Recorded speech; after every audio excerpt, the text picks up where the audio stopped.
Complete വെച്ച് ചെയ്യുന്നല്ലോ. Post complete സർക്കാർ വക കെട്ടിടങ്ങളിലോ അതേമാതിരി ഇലക്ട്രിക് പോസ്റ്റിലൊന്നും ഇങ്ങനെ പോസ്റ്ററുകൾ ഒട്ടിക്കാൻ പാടില്ല.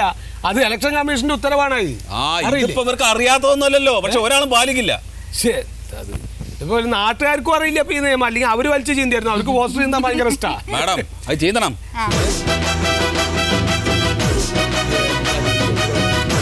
നിങ്ങൾ ചെയ്തിട്ടൊന്നും നോക്കണ്ട, എന്റെ മാന്യത നോക്കണ്ട, വലിച്ചു ചെയ്യുന്നത്. ഇപ്പൊ തന്നെ ഇത് 12,000 പോസ്റ്ററായി ഇങ്ങനെ ഞാൻ തന്നെ കീറിക്കളയാണ്. സാറ് അങ്ങോട്ട് നോക്കിയേ, ഇത് ഇങ്ങനെയാണ്. എന്താണോ ഷൂട്ട് ചെയ്തോണ്ടുന്നത്? എന്താ സാറേ ചെയ്തത്? ഇത് മാറ്റണ്ടോ?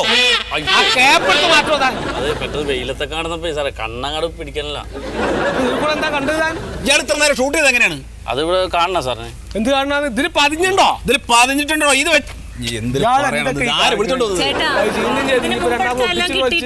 അത് എനിക്ക് അറിയാൻ പറ്റൂല, നമ്മളിൽ പിടിക്കണല്ലേ ഉള്ളൂ. പ്രിയമുള്ള നാട്ടുകാരെ, അരിനെല്ലൂർ പഞ്ചായത്തിന്റെ രോമാഞ്ചമായ നമ്മുടെ സുഖനേട്ടനെ പൂവങ്കോയി അടയാളത്തിൽ വോട്ട് രേഖപ്പെടുത്തി വമ്പിച്ച ഭൂരിപക്ഷത്തോടെ വിജയിപ്പിക്കണമെന്ന് നാട്ടുകാരോട് ഞങ്ങൾ അഭ്യർത്ഥിക്കുന്നു, അപേക്ഷിക്കുന്നു.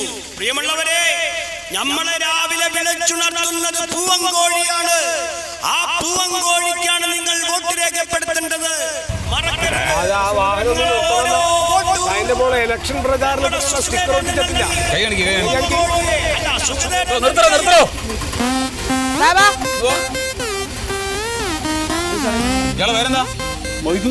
ഞാൻ പാർട്ടിന്റെ പ്രവർത്തകനാണ്. അതിൽ പെർമിഷൻ ഒട്ടിച്ചിട്ടില്ലല്ലോ. എന്താണ് പെർമിഷൻ എടുക്കണം? അത് നിങ്ങൾ ഒട്ടിച്ചിട്ടില്ലല്ലോ. മനസ്സിലായില്ല.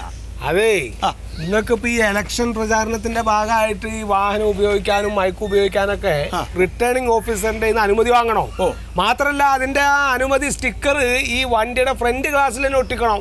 ഒറ്റ നോട്ടത്തിൽ കണ്ടാൽ ഞങ്ങൾക്ക് മനസ്സിലാവണം നിങ്ങൾക്ക് പെർമിഷൻ കിട്ടിയിട്ടുണ്ടോ ഇല്ലേന്ന്. പെർമിഷൻ എടുക്കേണ്ട കാര്യമല്ലേ, അതിന് നമ്മൾ അപേക്ഷിക്കുന്നത് നാളെ കിട്ടുള്ളൂ. അത് പറ്റൂല, സമയം പോകില്ലേ. സെക്കൻഡുകൾക്കൊക്കെ എന്താ വില? വോട്ടിനെക്കാട്ടും വിലയല്ലേ സെക്കൻഡുകൾക്ക്? വോട്ടിനിപ്പോ എന്താ വില? വോട്ടിനിപ്പോ അങ്ങനെ പ്രത്യേകിച്ചൊരു വിലയൊന്നും ഇല്ലല്ലോ. അപ്പോ മണ്ടോദരി, വണ്ടി ഇയാളൊന്ന് മാറ്റി പിടിക്കണോ? വണ്ടി നമുക്ക് കസ്റ്റഡിയിൽ എടുക്കണം, സ്റ്റേഷനിൽ എത്തിക്കണം കേട്ടോ. സാറേ അത് പ്രശ്നമാവും സാറേ. എങ്ങനെ? അല്ല, അതിപ്പോ നമ്മള് ഭരണത്തിൽ വന്നാലേ അത് പ്രശ്നമായി പോകും. അങ്ങനെ അല്ലല്ലോ നിങ്ങളുടെ ഈ മുദ്രാവാക്യം, അങ്ങനെ അല്ലല്ലോ. നിങ്ങൾ വന്നു കഴിഞ്ഞാൽ ഒക്കെ പരിഹരിക്കുന്നൊക്കെ ആണല്ലോ. അല്ല, ഇതൊക്കെ ചോദിക്കാം നിങ്ങളാരാ? അതെന്തിനിപ്പോ നമ്മളാരാന്ന് പറയണേ? നിങ്ങൾ ജയിച്ചു കഴിഞ്ഞാൽ നമ്മളെ പിടിച്ച സ്ഥലം മാറ്റാനായിരിക്കും. ഇന്നെന്റെ പേര് ഇത് കോളിന്റെ പേര് കോയ. നമ്മൾ ഈ സ്ക്വാഡ് സംഘത്തിലെ യൂണിറ്റ് ഓഫീസറാണ്. ഇത് കഴിഞ്ഞാൽ നമ്മൾ ഡെപ്യൂട്ടി തഹസിൽദാരാവും.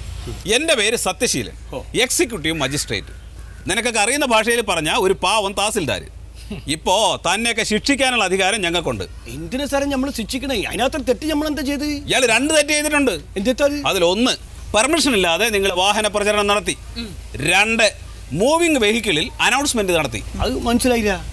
എന്താ മനസ്സിലായി? നിങ്ങൾ ഓടിക്കൊണ്ടിരിക്കുന്ന വാഹനത്തിൽ അനൗൺസ് ചെയ്യാനുള്ള അനുമതി ഇല്ല. സ്റ്റാറ്റിക് ബൈക്കുകളിൽ മാത്രമേ അനുമതി ഉള്ളൂ. അതായത് നിർത്തിയിട്ടിരിക്കുന്ന വാഹനത്തിൽ കിട്ടുമോ? ഇത്രയും നേരം നിർത്തിയിട്ട് ഇപ്പം കൊണ്ട് എടുത്താൽ ഞാൻ ഇപ്പോഴത്തെ സ്റ്റേഷനിൽ കൊണ്ടുപോയിട്ടാണ് ചെയ്യരുത് സാറേ. ഞാൻ എവിടെയും കൊണ്ട് നിർത്തിയിട്ട് അനൗൺസ് ചെയ്തോളാം. പ്രശ്നമാക്കരുത്. അല്ല, ഞാൻ എവിടെയും കൊണ്ട് നിർത്തിയിട്ട് ഞാൻ അനൗൺസ് ചെയ്തോളാം. എങ്ങനെയാണ്? എവിടെയും കൊണ്ട് നിർത്തിയിട്ട് അനൗൺസ് ചെയ്തോളാം. എവിടെയും കൊണ്ട് നിർത്തിയിട്ട് അനൗൺസ് ചെയ്തോളാം. നിർത്തിയിട്ട് അനൗൺസ് ചെയ്തോളാം.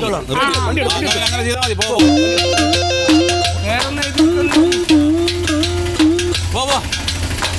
അനൗൺസ്മെന്റ് കേട്ടോ.